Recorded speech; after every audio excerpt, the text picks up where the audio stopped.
Welcome to my 20-week video. It is a warm, rainy, gray day in Madison. I just got back from vacation, so that is why the video is a little bit late today. Had a lovely time up in Dodgeville. I went to go see House on the Rock. That was really cool. I threw out my back. That was not so cool. It's getting better. It's a lot easier for me to throw out my back these days from all of the pressure and compression, like in the lower vertebrae of my spine. As far as the baby goes, it's exciting because at 20 weeks, I'm now at the halfway mark, so I'm 4.5 months into this pregnancy. And at this point, you can make out the parts of the baby clearly enough on an ultrasound to begin measuring it from head to foot instead of head to rump, because the whole time it's been measured head to rump. And it grew another ½ inch since last week. So from head to rump, it's 6.5 inches now, and from head to toe, it's 10 inches, which blew my mind when I read that. It's like, wow, 10 inches long. So the fetal fruit for this week is a banana. If you were to stretch the fetus out, it is the length of a banana. Just amazing to me. Weighs about 10.5 ounces. And this week, baby is practicing swallowing. So it's swallowing in amniotic fluid and practicing using its, oh, excuse me, hiccups, practicing using its digestive system, and it's making like this black tarry substance called mucanium, something like that. I should have written it down, but it's an M word, mercanium. It sounds similar to that. I'm sure that's not right, but it sounds similar to that.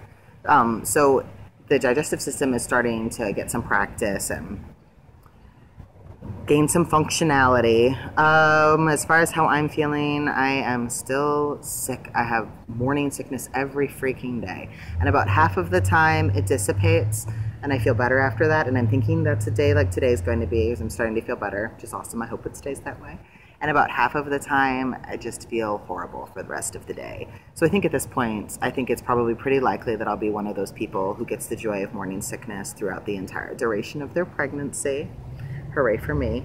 I've also had a lot of inflammation in my nasal passages and under my eyes and like around my sinuses, which has not been working wonders for my asthma. It's definitely aggravating it, so that's a challenge I have going on right now. And the inflammation is due to the increase in blood volume. By the time you're at the end of your pregnancy, your blood volume has increased by 50%, so that's substantial. And sometimes your body needs places to put it. So that's why you have water retention. That's why for some people it escalates into preeclampsia. Even the shape of your eyes changes when you're pregnant because all that fluid has to go somewhere. And that creates that inflammation in those passages. I've been having tons of heartburn as well. Now my uterus comes up to my belly button, so that means half of my abdominal cavity is filled with baby, which means that all of my organs only have half as much space as they used to, which they should be grateful for, because soon it's going to be a lot less than that. But that compression of those systems is part of the reason that you get the heartburn and some of the struggles with digesting food and eating and whatnot. But then additionally, to aid your body with all of this stretching, right, to help your back and your ligaments and your uterus accommodate to this level of growth, your body releases a hormone that I can't remember the name of right now that relaxes. It might be, is it relaxin? Maybe. No, it's probably not. It's probably just some random thing popping into my head. Anyway, it relaxes those tissues in your body, but it relaxes them non-discriminately, which is why people think that your feet grow when you're pregnant. They don't actually grow. It's that the tissue just sort of gets redistributed, if you will. Your foot gets wider and longer, your arch gets shorter, because the ligaments and tendons in your foot have been relaxed and you've been standing on your feet and, gravity. And it also relaxes the sphincter muscles, because right, a sphincter is just a rubbery ring of muscle. That's all that means. You have several of them in your system. The sphincter right here that closes up and keeps your digestive acid in your stomach is loosened, and then your stomach is compressed and pushed on, and those two things together create a fairly constant wash of acid up the back of your throat, which is as pleasant as it sounds. So I've pretty much been living on Rolaids. I've been spoiling myself though with these chewy strawberry flavored Rolaids, which I thought were very exciting at first, and now like I'm kind of grossed out by them. But I'm grossed out by all things that taste chalky. So this is my plight. Also hot flashes. Been having a lot of hot flashes lately. And sweats. I've been having night sweats, waking up in the middle of the night and just feeling like I am melting. Literally melting. So I think symptomatically, those would be the updates for this week. I didn't have a whole lot of questions. I had 2 questions. One person asked, yet again, if it's a boy or a girl. Not even going to waste my life answering that again. If you want, you can go back to other videos, and I talk about on several occasions how I feel about parents revealing the gender of their unborn babies. You know, spoiler alert, the only one who can reveal their gender is your child. So, and the other question was, what food cravings am I having? Pretty much just fruit and protein. I realize that's vague. It's not like any specific fruits or proteins. It's different. And it's hard for me to know really what I'm wanting to eat. Like these days I mostly just walk around the grocery store and I pull out the things that are appealing to me. Sometimes it's a very random assortment of things. Like, for instance, last night I had some soup and I made this little salad of like cheeses and different fruits and veggies that looked good, and I wanted a pudding cup. And then for lunch I wanted to eat applesauce and what else did I eat? I ate applesauce and strawberries, and I thought I wanted an egg roll, and then I took one bite of it and I was like, I do not want this egg roll. I just thought I wanted this egg roll. So mostly just like, yeah, fruit and protein sources. And there's a lot of things that I think I want. I think I'm going to be able to eat, and then I take a bite out of it, and I know it's not happening. So just a lot of food sensitivity and a lot of difficulty still with having an appetite and eating and keeping down food.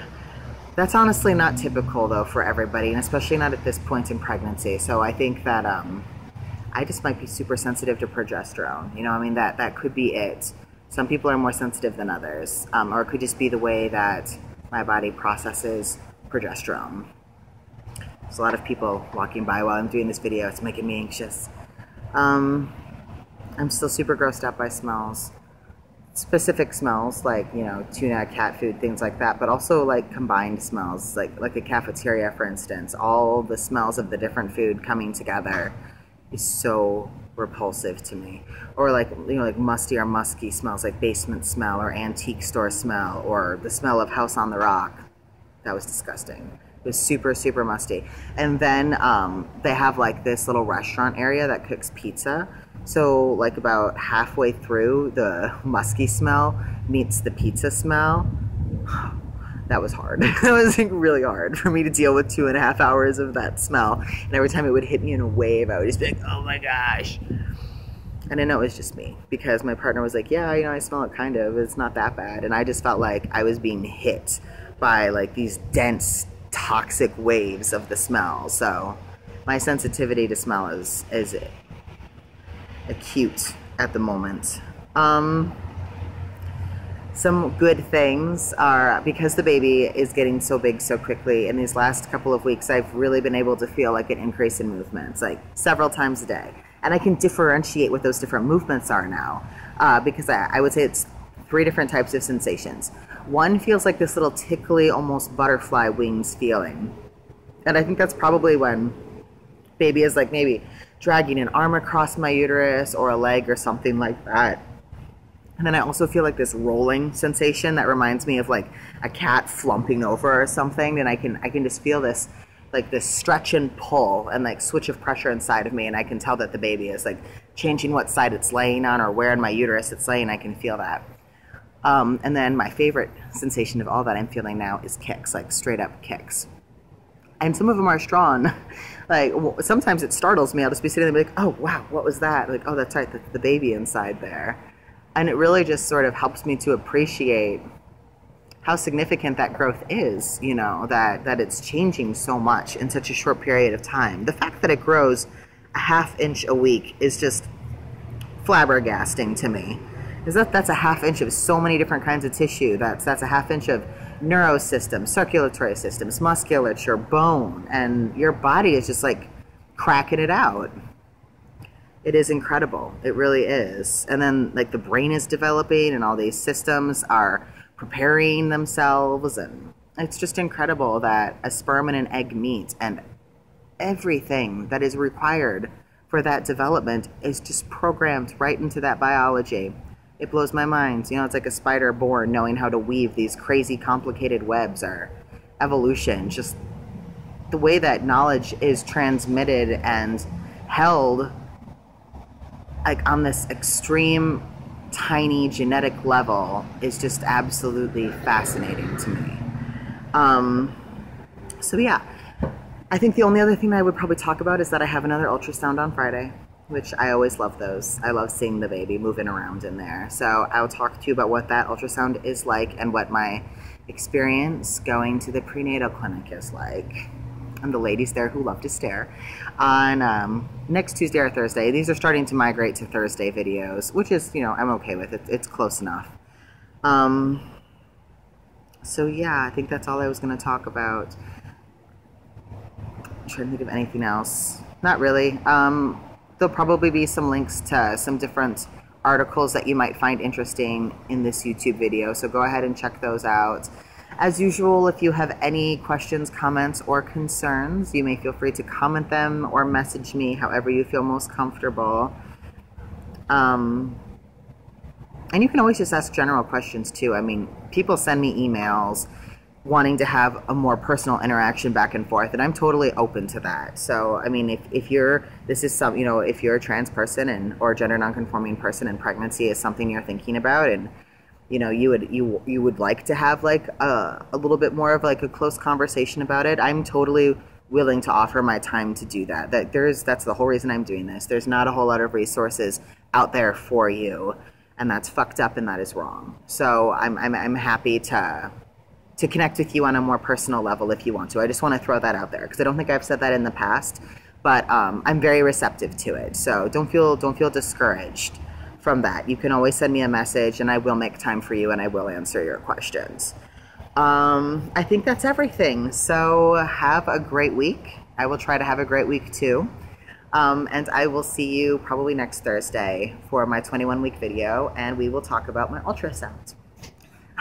And I didn't look up between last week and this week what lightning crotch is. So I mean that'll have to be on my to-do list as well.